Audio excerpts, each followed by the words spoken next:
ছোট থেকে একটা জিনিসে আমার বড্ড আপত্তি, সেটা হলো কম্পেয়ার। আমাদের মতো মিডল ক্লাস ফ্যামিলিতে ছোট থেকেই আমাদের শেখানো হয় দাদাকে দেখে শেখ, দিদিকে দেখে শেখ। হ্যাঁ, হতেই পারে তার কাছে একটা ভালো জব আছে, সে স্ট্যাবলিশড, তার প্রচুর টাকা, তার একটা গভর্নমেন্ট জব আছে, তার লাইফ সিকিউরিটি আছে, কিন্তু তার যোগ্যতা নিশ্চয়ই আমার অযোগ্যতার প্রমাণ দেয় না। সে হয়তো সেটার যোগ্যতাই সে সেটা পেয়েছে, আমি হয়তো অযোগ্য, আমি নিজের অযোগ্যতাই মেনে নিলাম।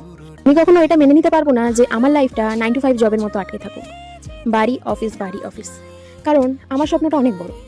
আমি হয়তো তাদের মতো সিকিউরিটি জব চাই না, আমি হয়তো তাদের মতো অ্যাশ আরাম চাই না, আমি চাই অনেক বড় কিছু করতে। হ্যাঁ, সময় তো লাগবেই, সহজে কোনো কিছু পেয়ে গেলে তার কখনো কদর থাকে না। আর ছোট থেকে বাবা মা শিখিয়েছে স্ট্রাগল করে বেঁচে আছি। তার জন্য যারা সহজে সবকিছু পেয়ে যায় তাদের সাথে কখনো কম্পেয়ার করতে চাই না।